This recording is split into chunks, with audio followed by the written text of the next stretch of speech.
So, hey, Assalamualaikum brothers. This is your brother Shadman Sakib and welcome to another video.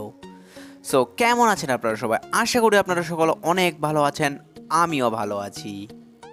So, আমাদের দেশে এখন summer চলছে আর আর আজকের এই ভিডিওতে আমি আপনাদের সাথে এমন একটি ক্লথ আইটেমের ফিটিংস নিয়ে কথা বলবো যেটি আমাদের দেশের সামারে সব থেকে বেশি পরা হয়। হ্যাঁ গাইস, ঠিক ধরেছেন। আজকে আমি বলবো how to fitting A T shirt perfectly. So আমি টি শার্ট নিয়ে খুব রিসেন্টলি একটা ডিটেল ভিডিও বানিয়েছি আর সেখানে আমি টি শার্ট নিয়ে অনেক কিছু বলেছি, তাই আপনারা যদি চান সেই ভিডিওটি দেখতে তাহলে ডিসক্রিপশনে লিঙ্ক আছে। সো চলুন আর সময় নষ্ট না করে আজকের ভিডিওটি শুরু করি। সো প্রথম যে বিষয়টি হচ্ছে সেটি হচ্ছে টি শার্টের নেক বা গলা রিলেটেড। সো টি শার্টের নেক প্রায় 3 টাইপস হয়ে থাকে। নাম্বার 1 রাউন্ড নেক, ভি নেক এবং পোলো বা কলার নেক। তাছাড়াও একটি নেক আছে যেটি হচ্ছে টর্টার নেক।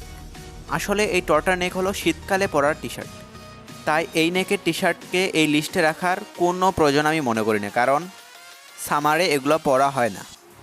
সো ফার্স্ট যে বিষয়টি সেটি হচ্ছে লেয়ারিং রিলেটেড। সো আপনারা যদি লেয়ারিং না চিনে থাকেন তাহলে লেয়ারিং হলো আপনার স্ক্রিনে যেমনটি দেখতে পাচ্ছেন, নিচে একটি সলিড টি শার্ট থাকবে এবং উপরে তার উপর লেয়ার করা একটি শার্ট কিংবা আলাদা ক্লথ আইটেম থাকবে। সো লেয়ারিংয়ের ক্ষেত্রে আপনারা সব সময় round neck T shirt use করবেন, কারণ রাউন্ড নেক টি শার্ট ছাড়া অন্য কোনো টি শার্ট লেয়ারিংয়ের সময় ভালো লাগে না। তাই লেয়ারিংয়ের সময় কখনো ভি নেক ইউজ করা যাবে না। এবং এছাড়াও রাউন্ড নেক আপনারা রেগুলার ইউজেও ব্যবহার করতে পারবেন, এক্ষেত্রেও এই টি শার্টটি অনেক সুন্দর লাগে। সো নেক্সট মানে সেকেন্ড যে নেক টাইপটি হচ্ছে সেটি হচ্ছে ভি নেক।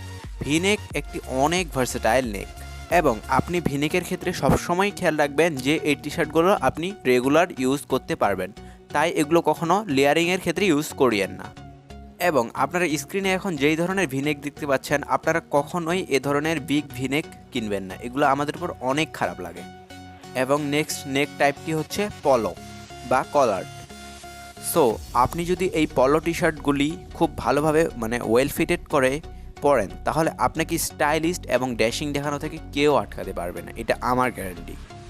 কারণ এই টি শার্টগুলো হলো টি শার্টের মানে সব টি শার্টের মধ্যে one of the most versatile T shirt.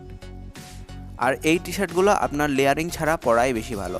এগুলো আপনি রেগুলার ইউজে কিংবা শুধু এটি তার সাথে জিন্স বা অন্য প্যান্ট পরতে পারেন। এবং পরের যে বিষয়টি সেটি হচ্ছে স্লিভস রিলেটেড।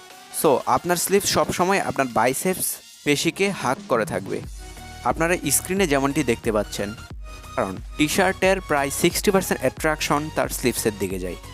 তাই এটি অনেক অনেক বেশি ইম্পর্টেন্ট যে আপনার বাইসেপ যেন সুগঠিত হয়, কারণ আপনার বাইসেপ যদি খুব দুর্বল হয় তাহলে আপনার উপর কোনো ধরনের টি শার্ট ভালো লাগবে না, কারণ সেগুলো ওয়েল ফিটেড হবে না। তাই আপনারা যদি চান হাউ টু মেক বাইসেপস আমি এই টপিকের উপর ভিডিও বানাই তাহলে অবশ্যই কমেন্ট বিলো কিংবা নিচে কমেন্ট করবেন। তো চলুন নেক্সট বিষয়ে যাই। তো নেক্সট বিষয়ে যাওয়ার আগে এটা হলো আমার চ্যানেলের অবস্থা। যারা আমার ভিডিও রেগুলার দেখে কিন্তু তারা সাবস্ক্রাইব করে না। আপনারা দেখতে পাচ্ছেন আমার শুধু 2% পিপল সাবস্ক্রাইব করে, এইটা দেখে ভাই অনেক কষ্ট হয়। সো গাইজ, চ্যানেলটিতে নতুন হলে অবশ্যই চ্যানেলটি সাবস্ক্রাইব করবেন এবং ভিডিওটি একটি বন্ধুর সাথে শেয়ারও করে দেবেন। সো নেক্সট বিষয়টি হচ্ছে হাইট কিংবা দৈর্ঘ্য। সো আপনার টি শার্টের দৈর্ঘ্য হবে আপনার হাত যদি আপনি সোজা করে রাখেন তাহলে এর কবজি অবধি। আপনারা স্ক্রিনে যেমনটি দেখতে পাচ্ছেন, আপনারা অবশ্যই জানেন যে কবজি কি। তো কবজি হচ্ছে আপনার হাতের এই জয়েন্টটি। আপনি যদি আপনার হাত সোজা করেন তাহলে আপনার টি শার্টের হাইট বা দৈর্ঘ্য আপনার কবজি পর্যন্ত হবে, এটাই রাইট সাইজ। তো নেক্সট যে বিষয়টি সেটি হচ্ছে শোল্ডার। তো শোল্ডারের ক্ষেত্রে আপনি সবসময় লক্ষ্য করবেন না আপনার এখানে দুই পাশে যেই এই ধরনের সেলাইটি রয়েছে, এই সেলাইটি থাকবে ঠিক আপনার শোল্ডারের ওখানে যে হাড়টি রয়েছে সেটির উপরে।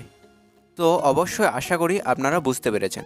নেক্সট বিষয়টি হচ্ছে আপনার চেস্ট। তো চেস্ট হলো এক টি শার্টের সব থেকে বেশি গুরুত্বপূর্ণ এরিয়া। এর কারণ হলো আপনার পুরো ওভারঅল টি শার্টটার লুক কেমন হবে আপনার উপর পরলে সেটি সবচেয়ে বেশি ডিপেন্ড করে আপনার চেস্টের উপর। তাই আপনার টি শার্ট আপনার চেস্টে সবসময় টাইট হবে এবং পেটের দিক দিয়ে একটু লুজ হবে। তাই আপনারা অবশ্যই বুঝতে পেরেছেন যে একটি টি শার্ট ওয়েল ফিটিংয়ের জন্য চেস্ট কত গুরুত্বপূর্ণ। সো আপনারা এখন দেখতে পাচ্ছেন এই টি শার্টটি কোনোভাবেই ওয়েল ফিটেড নয়, এর কারণ ইনি একটা রুলও ঠিক করে ফলো করেননি। আর আপনি যদি যেই সব রুলগুলো আমি এই ভিডিওতে বললাম এই সব রুলের প্রতিটাই ফলো করেন তাহলে আপনাকে টি শার্ট পরে স্টাইলিশ ড্যাশিং দেখানো থেকে কেউ আটকাতে পারবে না। So I hope you understand what I say. আপনারা অবশ্যই বুঝতে পেরেছেন আমি এই ভিডিওটির মাধ্যমে কি বোঝাতে চেয়েছি। তাই ভিডিওটি যদি আপনার কোনো কাজে লাগে তাহলে অবশ্যই ভিডিওটি শেয়ার করবেন, কারণ এই কদিন ধরে চ্যানেল খুব ডাউন যাচ্ছে। আর অ্যাট লাস্ট চ্যানেলটিতে নতুন হলে অবশ্যই চ্যানেলটি সাবস্ক্রাইব করবেন এবং ভিডিওটিতে একটি লাইক করবেন, কারণ আপনাদের একটা লাইক আমাদের অনেক মোটিভেশন দেয়। সো আজকের জন্য এতটুকুই। দেখা হবে আরও একটি নতুন ভিডিওতে আরও একটি নতুন টপিকের সাথে। আল্লাহ হাফিজ গাইস।